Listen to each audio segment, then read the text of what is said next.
Do you ever question yourself as a parent? Do you wonder if what you're doing is the right thing? Is it enough?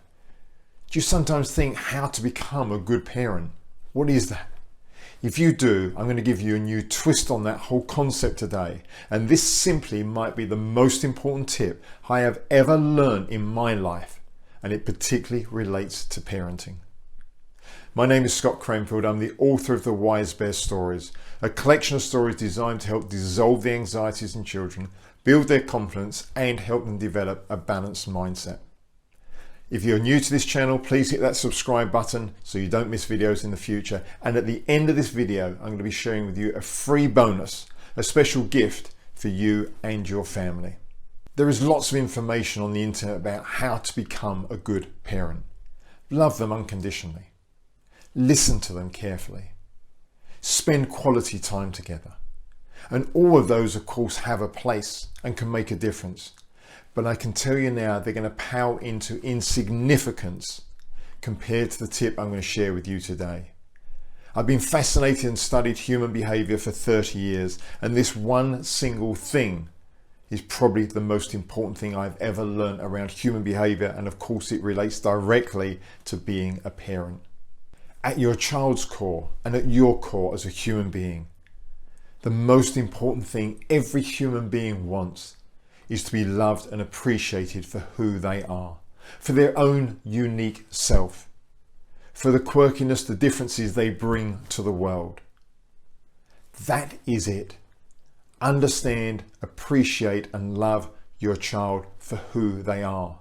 But you see, family life is really interesting because part of universal energy is to help us grow. In fact, that's the key essence of universal energy, is to help us grow. And so in family dynamics, guess what? We get challenges to push us, to help us to grow. But those challenges can be frustrating. They can be difficult. They can be challenging to deal with, particularly as a parent. The biggest challenge is we tend to see the world through our own eyes. We see it through our own mind in terms of what's important to us. And that's not just true for you, that's again true for every single human being in the world. We see the world through our own set of values, our own ideas, our own mind. And that means we see it differently to others. But as a parent, as a teacher, sometimes we tend to project onto others what's important to us. We may not mean to do it, but we do.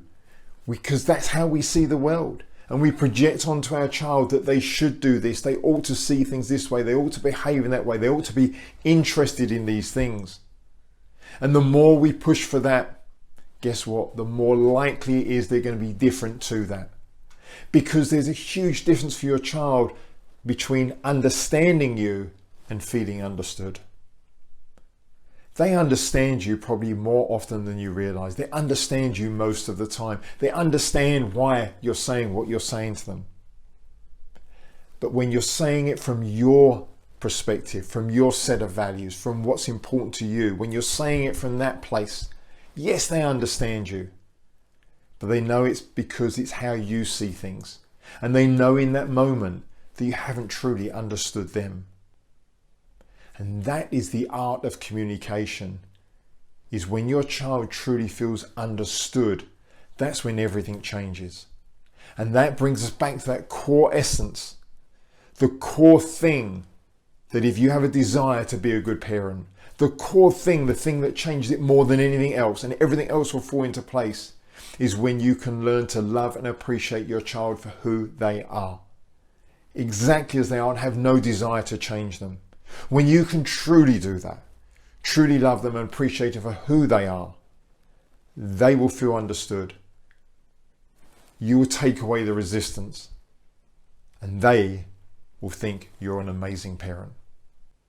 And here are just a couple of ideas of how you can do that. Become curious about what it is they're interested in. Don't judge it. Don't make it wrong. Become curious, ask them more questions and let them know it's going to be without judgment. Tell them those days are over. Let them know you genuinely would love to know more about what it is they're interested in. You might be able to help them. You might be able to give them connections, help them build that level of interest. Another idea for you to help appreciate them for their uniqueness. Find out what they love to do and what they're interested in. Find out how it serves you. And you might be surprised. You might be surprised what you can learn from them, and how actually some of the traits they're developing, some of the personality traits they're developing actually can be a benefit to you as well. So when you can do that, you start to actually remove the desire to want to fix them, to change them, and you can start to love and appreciate them for who they are. When you can do that, then you actually are loving them unconditionally, authentically. Trying to love something unconditionally when you're repressing some of your own emotions, your own ideas around that person, that's not unconditional. That's repression. But when you can love and appreciate them for who they are, then you are loving them unconditionally. When you can see how the way they are serves you in your life, helps you grow as a person, then you can love them unconditionally. That's why I say that yes, those other ideas, they have a place, but at the heartbeat, the core is learning to love and appreciate your child for who they are, and of course yourself for who and the way you are. When you can do that, I promise you, everything changes. I promised you a bonus. I've got a free ebook I'd love to share with you. 7 Habits for Creating a Magical Family Life. It's a really great little ebook, and I'm going to give you and your family free access to that. Simply look down in the comments section. I'm going to give you a voucher code for that. You just need to go to the website, thewisebeststories.com, use the voucher code for that book, and you'll get that book completely free of charge. Also, as another additional bonus, when you're on the wisebeststories.com website, sign up as a member. It's completely free of charge. That will give you additional bonuses and discounts as well to further products if you're interested in that. Thank you again for watching. My name is Scott Cranford. I'm the author of The Wise Best Stories. Remember to subscribe so you get future videos. And if you think it will help others, please share it as well. I look forward to seeing you on the next video.